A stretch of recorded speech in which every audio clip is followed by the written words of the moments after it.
Bonjour, voici en 11 points, 11 commandements, ce que vous devez absolument comprendre avant de négocier en Espagne et au Portugal. Alors, premier commandement, chaleureux tu te montreras.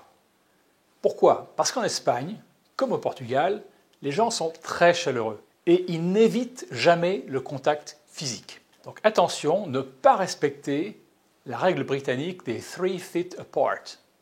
Les embrassades et les baisers sont très fréquents. Attendez-vous par ailleurs à beaucoup de communication non verbale et soyez décontracté envers ce haut niveau d'informalité. Si vous passez pour un caractère froid ou impersonnel, cela risque d'avoir un impact négatif sur vos négociations d'affaires. Deuxième règle, le face-à-face, tu pratiqueras. Les Espagnols, comme les Portugais, préfèrent toujours le contact face-à-face plutôt que la communication par Zoom, WhatsApp ou téléphone. Parce qu'il leur est beaucoup plus facile de construire une relation personnelle de cette façon. Le contact physique est donc recherché.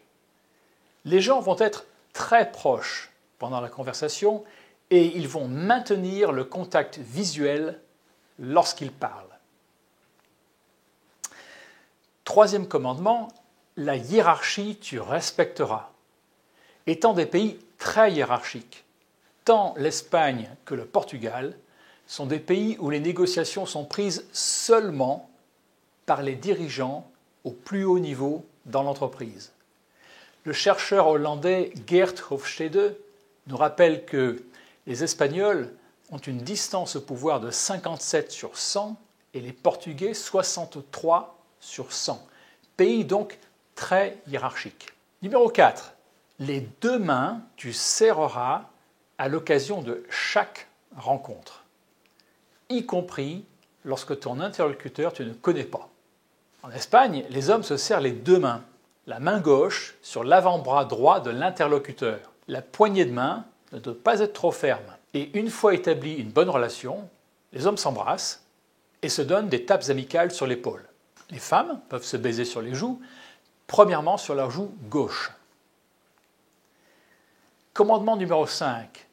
Même lors d'une première rencontre, chaleureux, extraverti, bienveillant et gentil tu te montreras. Tant les Espagnols que les Portugais tentent à être très extravertis et plutôt gentils. Ils sont également fiers, individualistes, et en tant que culture méditerranéenne, ils valorisent ce caractère extraverti pour mieux connaître les autres. Commandement numéro 6. Autour de la table, affaires, tu ne parleras pas forcément. La pratique en Espagne et au Portugal veut qu'on évite de parler des aspects financiers pendant le dîner. On se concentre plutôt sur la construction de la relation personnelle qui sera utile dans les conversations ultérieures. Le déjeuner constitue en revanche une bonne occasion pour parler affaires, idéalement entre 13 h et 14 h. Il faut savoir que les horaires dans la péninsule ibérique sont environ de 8 h ou 9 h du matin jusqu'à 13 h 30, puis de 16 h 30 jusqu'à 20 h environ. La fameuse siesta, plutôt en baisse, joue encore un rôle important dans le jour de travail espagnol. La plupart des gens vont rentrer chez eux pour prendre le déjeuner, passer du temps avec la famille ou se reposer dans l'intervalle. Ceci étant dit, la siesta n'est plus respectée strictement que dans les zones rurales, où le rythme de la vie tend à dire que la siesta est encore une partie importante du jour. Commandement numéro 7. Les confrontations, tu éviteras.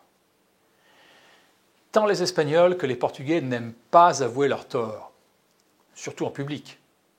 Ils sont très soucieux de leur image et de la manière dont ils sont perçus par les autres. De même, il est recommandé de conserver votre modestie intacte dans la description des réalisations et des réussites personnelles. Une certaine forme de modestie est toujours appréciée. Commandement numéro 8. La charla, conversa fiaggia, tu pratiqueras. Parmi les sujets de petites conversations non polémiques, les mieux accueillis, sont les conversations sur votre région ou ville d'origine, ou bien encore les lieux que vous avez visités dans la péninsule ibérique. Le sport est par définition un sujet non polémique, le football étant très populaire tant en Espagne qu'au Portugal. Numéro 9. À des négociations longues et traînantes, tu te prépareras. Accordez un temps suffisant dans votre calendrier pour arriver à connaître vos partenaires d'affaires de façon appropriée avant le début des négociations. Les liaisons sociales doivent être bâties avant même que l'on passe à des sujets d'affaires. Une relation interpersonnelle saine fait partie intégrante des négociations réussies dans la péninsule ibérique. Et dans beaucoup de cas, les relations humaines vont même remplacer les contrats écrits. Commandement numéro 10. Ta vie de famille, tu ne cacheras point. En Espagne comme au Portugal, tout est affaire de famille. Or, tant les Espagnols que les Portugais préfèrent connaître les gens avant d'établir une relation d'affaires. Il est donc recommandable d'être ouvert envers toute question concernant votre affaire ou votre vie de famille. Tant les Espagnols que les Portugais attachent une importance capitale à la confiance, à la fidélité, à l'honnêteté. Commandement numéro 11. Et pour último, o nosso 11º mandamento. Falas português porque em Portugal falamos português e não espanhol. Alors s'il vous plaît, au Portugal, le portugais vous parlerait. Imaginez qu'un portugais s'adresse à vous en hollandais ou en allemand. Quelle serait votre réaction? Au Portugal, on parle portugais. Le portugais qui est tout de même l'une des 6 grandes langues les plus parlées dans le monde, avec près de 300 millions d'êtres humains. O português não é a 6ª língua mais falada no mundo? Obrigado e até breve.